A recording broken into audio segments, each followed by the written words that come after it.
Hi BookTube, it's Amy. It is a wonderfully warm early spring day here in Ottawa, 10 degrees, and so I put the heavy coat away, put my toque away, pulled out my sunglasses and the lighter coat, and wandered on down to Bank Street to the Book Bazaar, which is one of my favorite bookstores in all of Ottawa, and did a little leisurely browsing and came away with 4 books. So that's what I'm going to show you now. And they gave me 3 of their wonderful bookmarks when I checked out. If you're in the Ottawa area, they are located at 417 Bank Street. But this is what I got. So I came across The Chelsea Away by Andre Morose. And this is a parody of Marcel Proust's In Search of Lost Time. But as the introduction explains that I read in the bookstore before purchasing it, it is a loving parody. It is a tribute as opposed to sort of tearing down Proust's work. From what I understand, Morose and Proust were somewhat friendly, and Morose greatly respected Proust.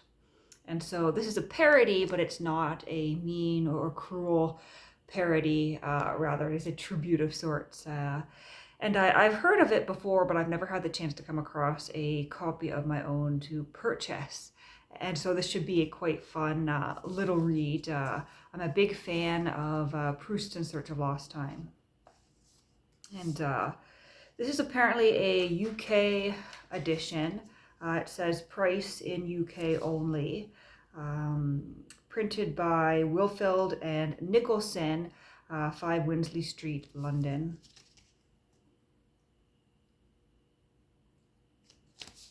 A Proustian parody of by Andre Morose. This was originally published in 1932, but this particular edition is from 1966. And there's some great looking illustrations throughout. And let's see, I'm sure it says on the front here. So it's translated by George D. Painter, drawings by Philippe Julien. And there is a set of books by Painter that I have on my shelf that are a biography of Proust. So Painter is something of a Proustian scholar, I suppose. Here's another great image. The baggage belonged to the Duchess of Surrey. So that'll be a fun one to dig into. There's an illustration on the back of the dust jacket too.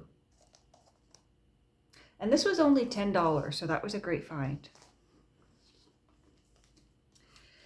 Then I have an author that is unknown to me, but it was in the Canadian literature section with the Canadiana, and it's a memoir of Montparnasse by John Glasgow.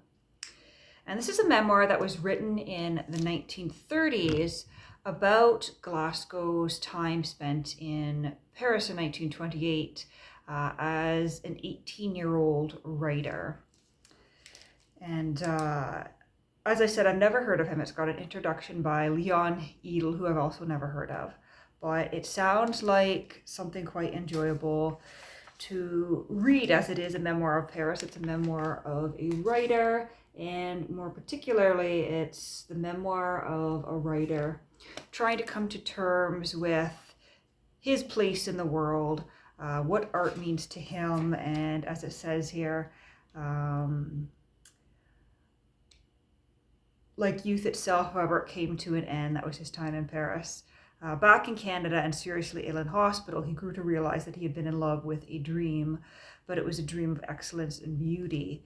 It is given significance by the sparkling actuality in which John Glasgow's crisp prose has been enshrined. And so it sounds like he went to Paris as a young, naive 18-year-old with all these images of what the writer life in Paris was supposed to be, what the life of the artist was supposed to be, and perhaps some preconceived notions about where a writer should be in the world, perhaps he didn't think he could write in Canada and he had to go to Paris to discover that artistic side of himself. But evidently it sounds as though he returned to Canada older and wiser. And it should be quite fun to read. Oxford University Press, 1970 printing here. Underneath the dust jacket, we just have a plain yellowish brown linen cover here. And it seems like it's written in a narrative style, almost like a novel. And so it'll be like reading a novel, even though it is indeed a memoir. So there's that. And then I have something else that I pulled from the Canadian literature section. And this is In Search of Myself by Frederick Grove. And he's an author I've read a little bit of. He's most well known, I think, for his novel, The Fruits of the Earth. But this is his 1946 autobiography, published by Macmillan Company of Canada. No dust jacket on this one, so I can't really speak much to it at this point. But as someone who has read a little bit of Grove in the past and someone who wants to read some more of his novels moving forward, I'm quite interested to discover who he was as a writer. And then I have here a novel by A.A. Milne, who is, of course, the author of Winnie the Pooh, but A.A. Milne also wrote for an older adult audience, not just for children. And I have his novel here, Chloe Marr, which is the story of a young woman. And I was drawn to this yellow dust jacket here, and it's nicely wrapped in cellophane here to help preserve it.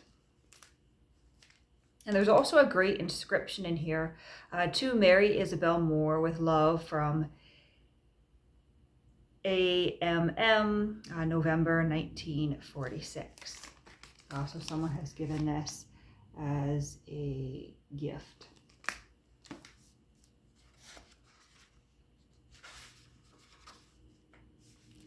We've got what appears to be a little bit of wheat here, perhaps, or a flour of some sort.